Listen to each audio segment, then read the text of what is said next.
सभी को नमस्कार। आज हम बात करेंगे कि हमारी दिनचर्या कैसी हो।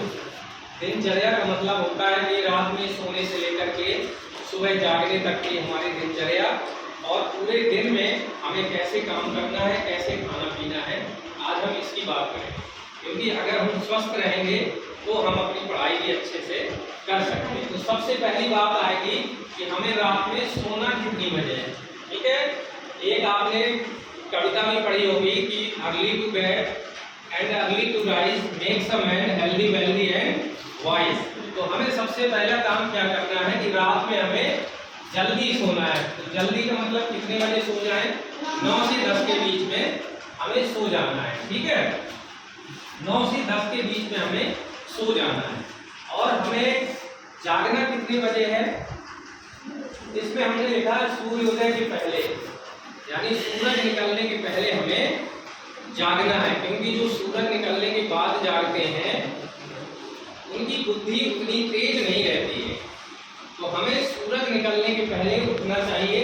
तो समय हम लगभग ले लेते हैं 5 बजे से 6 बजे के बीच में।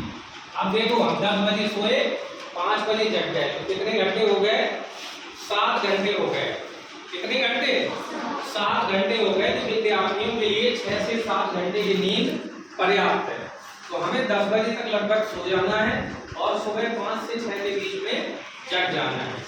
अब जगने के बाद हमें सबसे पहले क्या करना है? सबसे पहले हमें जगने के बाद पानी पीना है। क्या करना है? सुबह उठ करके टुकड़ों बैठ करके।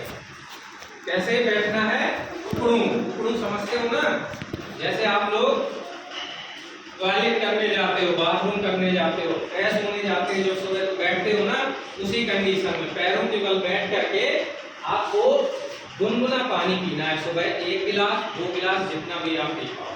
कैसा पानी पीना है? गुनगुना पानी पीना है। गुनगुना पानी आप पिएंगे, उसके बाद आपको थोड़ा सा वॉक करना है, टहलना है, और तब आप फ्रेश होने के लिए जाएंगे। ठीक है, फ्रेश होने गए, उसके बाद आप आएंगे, मंजन करेंगे, ब्रश करेंगे, मुंह धोलेंगे अच्छे से और नहा लेंगे। ठीक है, उसके बाद आपने नहा लिया। नहाने के बाद फिर सुबह आपको क्या करना है कि आपको स्कूल आने के पहले कुछ ना कुछ खाना खा के जरूर आना है। ठीक है, कुछ लोग खाली पेट चले आते हैं और यहाँ छुट्टी इंटरवल में जब आपको भोजन मिलता है तब तक बहुत देर हो जाती है। तो सुबह आपको भोजन करके खाना है। सुबह का भोजन कैसा होना चाहिए? सुबह के भोजन में हमारा प्रोटीन ज्यादा से ज्यादा होना चाहिए। प्रोटीन, अब प्रोटीन किसमें होता है? एक तो प्रोटीन दालों में होता है, दाल।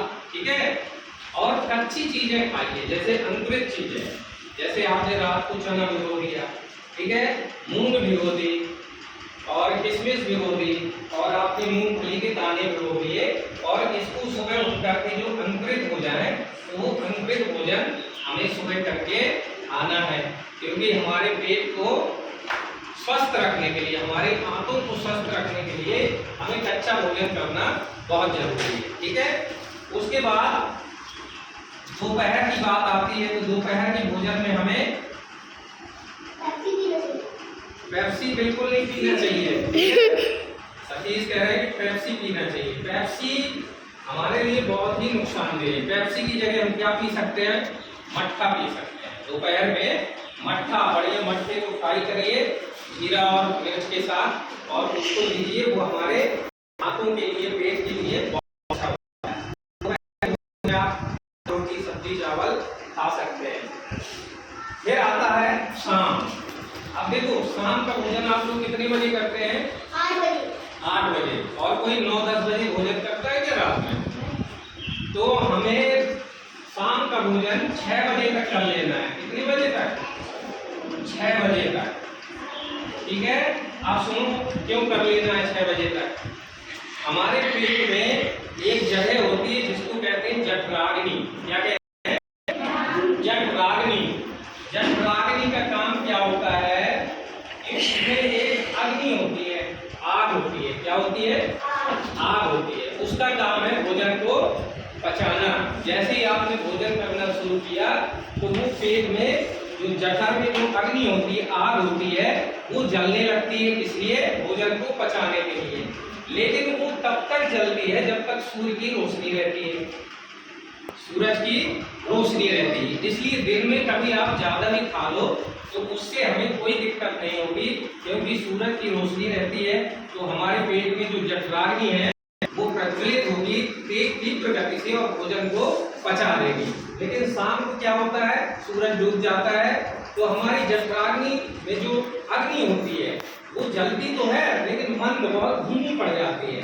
तो शाम को हमें कैसा भोजन करना है, हल्का भोजन करना है, बहुत हल्का। और कहा भी गया है कि सुबह का भोजन राजकुमार की तरह और दोपहर का भोजन राजा की तरह और शाम का भोजन हमें भिखारी की तरह करना चाहिए। जैसे भिखारी को थोड़ा बहुत मिल गया तो उसने खा लिया, तो हमें पेट भर शाम का भोजन नहीं करना है, हमें कम खाना है, ठीक है, क्योंकि शाम को हमें बहुत ज़्यादा एनर्जी की जरूरत नहीं होती है। और भोजन के बीच में जैसे पानी पीते हैं आप लोग, भोजन के बीच में पीते हैं, और भोजन के तुरंत बाद कितना पानी पीते हैं, 3 गिलास तुरंत बाद। हाँ देखिए यही गड़बड़ी है, भोजन के तुरंत बाद हमें 1 या 2 घूंट ही पानी पीना है, 1 या 2 घूंट पानी पीना है। कहा भी गया है कि भोजनांते विषम वारी, यानी भोजन के अंत में जो हम पानी पीते हैं वो विष की तरह होता है, जहर की तरह होता है। क्यों होता है, इसका भी वही लॉजिक है कि जैसे हमने खाना खाया, हमारे जो जठर में जो अग्नि है वो प्रज्वलित हुई और हमने 1 लोटा पानी पी लिया तो आग जो प्रज्वलित हो रही थी वो क्या होगी, बुझ जाएगी। इसको ऐसे समझिए, चूल्हे में जैसे खाना बन रहा है, चूल्हे में दाल पक रही है, ठीक है, और आग जल रही है और चूल्हे में जाके 1 लोटा पानी डाल दो आप, तो वो आग क्या होगी, बुझ जाएगी। तो दाल पकेगी क्या, नहीं पकेगी, क्या होगी, फिर दाल कच्ची रह जाएगी। वैसे ही पेट का सिस्टम है कि जैसे ही हमने खाना खाया वो जलना शुरू हुई और आपने 1 लोटा पानी डाल दिया अंदर, तो वो आग क्या होगी, बुझ जाएगी। जब आग बुझ जाएगी तो भोजन जो हमारे अंदर जाएगा वो पचेगा नहीं, जो पचेगा नहीं तो क्या होगा, सड़ेगा, और भोजन जब अंदर सड़ेगा तो हमें गैस की दिक्कत होगी, हमें एसिडिटी की दिक्कत होगी, ये सब समस्याएं हमारे शरीर में पैदा होंगी। तो हमें भोजन के तुरंत बाद पानी नहीं पीना। अब आप कहेंगे सर हमें भोजन के कितनी देर बाद पानी पीना है, तो भोजन करने के 40 मिनट बाद हमें पानी पीना है, 1 गिलास 2 गिलास 3 गिलास कभी पी जाओ, कितनी देर बाद, 40 मिनट बाद कम से कम, ठीक है। तो ये हो गई भोजन की बात। अब जो है ये पूरी हमारी ऑल ओवर दिनचर्या होगी, ठीक है। अगर हम इसको फॉलो करेंगे तो निश्चित तौर पर हम एक स्वस्थ जीवन जी पाएंगे और हम अपने काम को अच्छे से कर पाएंगे। तो इसको फॉलो करेंगे ना हम